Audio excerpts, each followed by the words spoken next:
What is up, YouTube? Okay, so I guess I had a bit of a breakthrough in my research.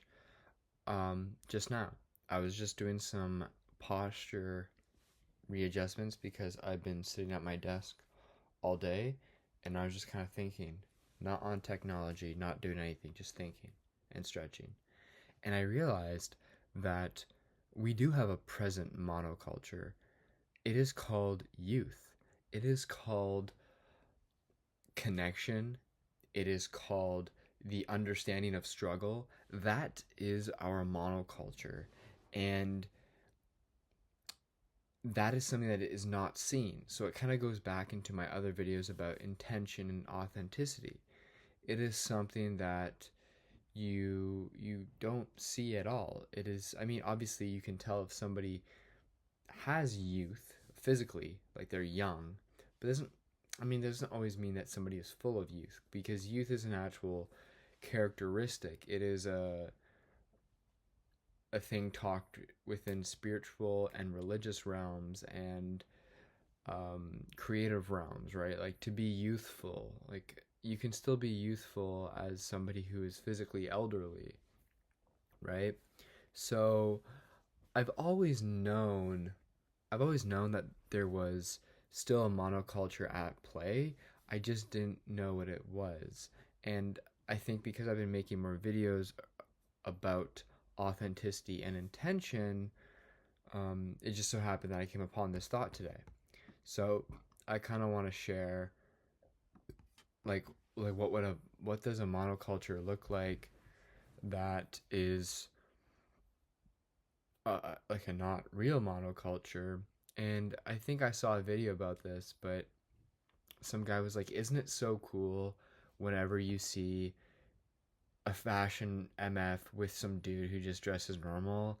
Like that's one of the best things you could ever see, because that means they really got like a tight ass friendship that is not just like surface level, not just physical." And I think because we're moving in harder times and there's a lot more angst and people are more fear ridden, I would say those connections are going to be so much more substantial. Like a genuine connection where you bond over deeper things. I think that is something we'll see, and I see it even. I mean, obviously, I do have a bias because I a lot of the things I talk about I see with myself first.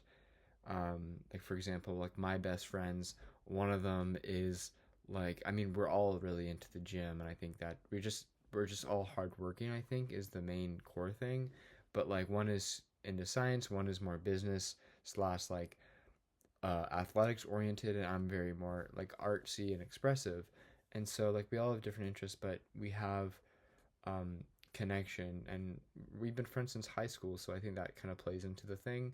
But I think my point still stands. Those connections that are that are true and that are authentic will be the ones that you hold dearly to you, and the ones you keep going forward. So I believe that is the monoculture, and I think that culture is a lot more universal than an aesthetic monoculture, because it's not more universal, but it's a lot deeper, and it won't necessarily be present right now, but it's one of my, I guess, like 2026 predictions, or just moving forward predictions, just because I think even right now as I make this video, it hasn't even been 2 weeks into the new year. I mean, a new year is just another excuse to start something, but I don't think the year matters. Shit's always been going on.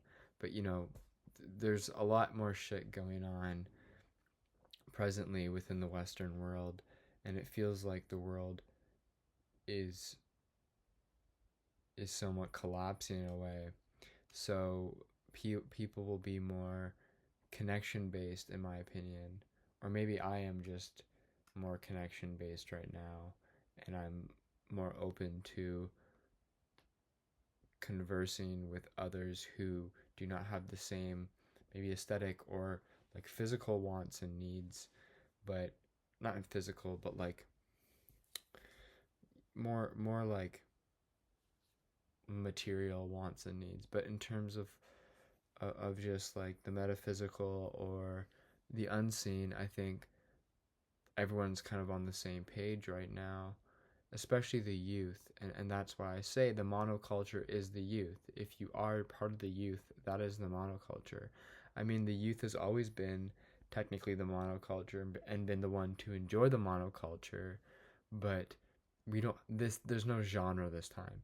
It's not youthful punk. It's not youthful bohemian. It's not youthful hippie, youthful stoner, youthful grunge. It's not youthful pop star. It's not any of that. It's just youth.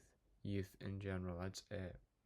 So I think people are kind of realizing that before we were kind of given these, we were given these labels that separated us when they didn't really need to. I mean, it's whatever. It's art. You know, you can enjoy different art, but like the jocks and the geeks, like we don't need that. And I think we've been moving towards a more uh, cohesive or coherent, whatever the word is, society. And I think we'll be seeing a lot more of that, where it's like, you know, if you're youthful and you understand this struggle that I'm in or the youth are in, um, let's connect. Like, let's talk about it because that's the only way we'll move forward and build a better society. So yeah, those are my thoughts. Okay, peace.